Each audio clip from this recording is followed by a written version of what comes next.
Belakangan ini, muncul sebuah anomali di mana kita sebagai masyarakat hampir setiap hari dicekoki berita korupsi. Mantan Menteri Perdagangan Thomas Lembong menjalani sidang perdana kasus dugaan korupsi impor gula di Pengadilan Tipikor Jakarta.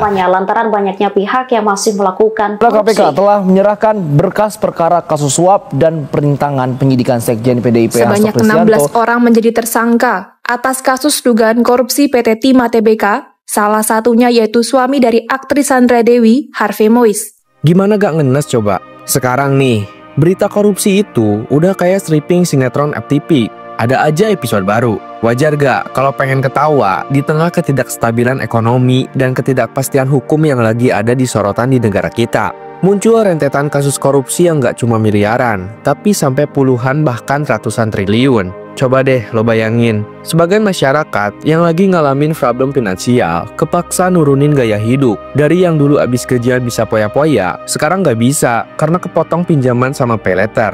Bahkan yang biasanya ngerokok surya, sekarang cuma mampu beli juara. Terus dengar berita koruptor yang ngerugiin negara ratusan triliun. Kepala Pusat Penerangan Hukum Kejaksaan Agung, Ketut Sumedana, menegaskan akan melakukan penggeledahan ke rumah suami Sandra Dewi, Harvey Mois, untuk mencari sejumlah barang bukti terkait kasus korupsi timah yang merugikan negara sebesar 271 triliun rupiah.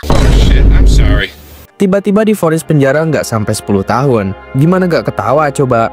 Pusing kan lo? Nah, makanya di segmen Mencoba Beropini kali ini, gue pengen ngejak lo buat ngegalau bareng. Gimana sih jadinya kalau korupsi itu nggak ada?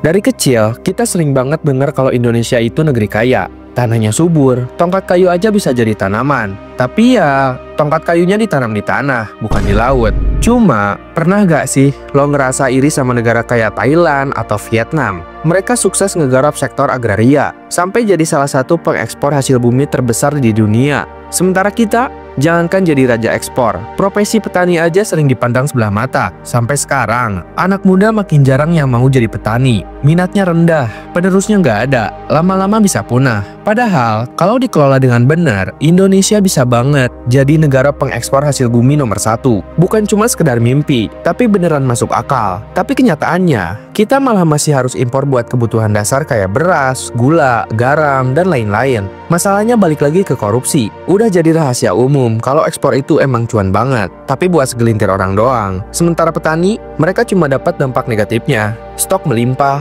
harga anjlok, dan pasar domestik segitu-gitu aja.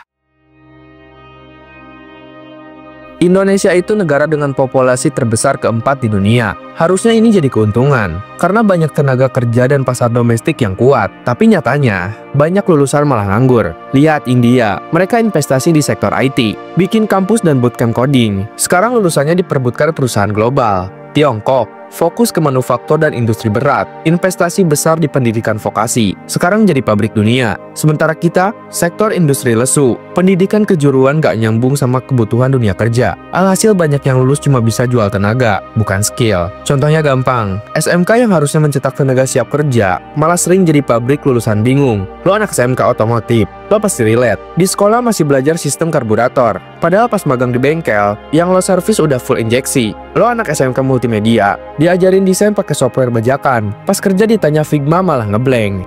Atau bahkan lo anak SMK permesinan, masih belajar pakai mesin konvensional, sementara industri udah pakai CNC. Terus kalau realitanya gini, yang salah siapa? Muridnya? Enggak. Masalahnya di sistem yang nggak relevan. Anggarannya ada, tapi entah kenapa alat praktiknya masih kayak di zaman Belanda. Pelatihan guru ada, tapi hasilnya kayak gitu-gitu aja. Kalau korupsi nggak ada, mungkin kita udah punya sistem pendidikan yang bisa nyambung sama kebutuhan industri. Belum lagi nepotisme. Di industri bukan lagi rahasia. Lo pasti udah denger kan? Baik itu tetangga, saudara, bahkan mungkin diri lo sendiri harus ngeluarin duit belasan, bahkan puluhan juta buat masuk kerja dengan gaji UMK yang nggak seberapa. Dan yang terjadi akibat praktik korupsi ini bukan cuma soal angka, tapi juga produktivitas yang turun karena industri pakai tenaga kerja yang nggak kompeten di bidangnya. Makin seru kan? Setelah agraria dan industri, ada lagi nih yang kena, birokrasi dan hukum.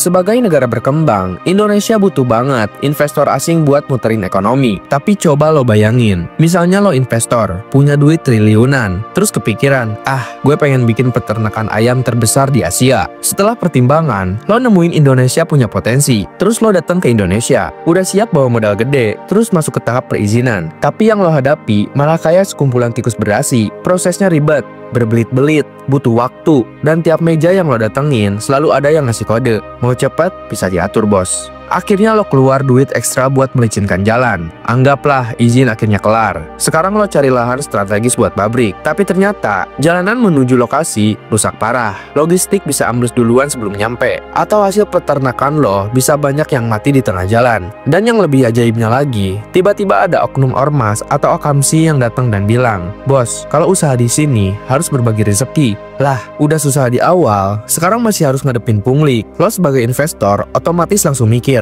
ngapain repot di sini kalau negara lain lebih gampang? Lihat Vietnam, perizinan mereka simpel, infrastruktur siap, dan yang paling penting, aturan jelas. Gak ada pungli liar. Jadi gak heran kalau banyak investor asing yang dulu rencananya masuk ke Indonesia malah belok ke Vietnam. Dan ini belum ngomongin soal hukum. Misalnya bisnis lo sukses, tiba-tiba ada masalah hukum. Lo pikir bisa selesai dengan adil? Lah, kalau ada duit lebih, putusan bisa berubah dalam semalam. Di Indonesia, hukum itu kayak mesin cuci, bisa diputar sesuai berapa duit yang bisa lo kasih. Akhirnya apa? Setelah investor ogah buat berinvestasi di Indonesia, lapangan pekerjaan susah, yang udah ada pada tutup. Ekonomi mandek, industri jalan di tempat, sementara para oknum yang terlibat mana mungkin peduli. Simpelnya, korupsi bikin Indonesia susah berkembang. Bukan berarti kita nggak punya potensi, tapi masalah ini tuh sangat kompleks. Gak cuma dilakukan oleh para pejabat, tapi hampir semua elemen masyarakat. Jadi, apakah kita cuma bisa sabar, berandai-andai, dan diem aja? Coba kasih pendapat kalian di kolom komentar. Dan jangan lupa like, subscribe, dan nyalain tombol notifikasinya. See you!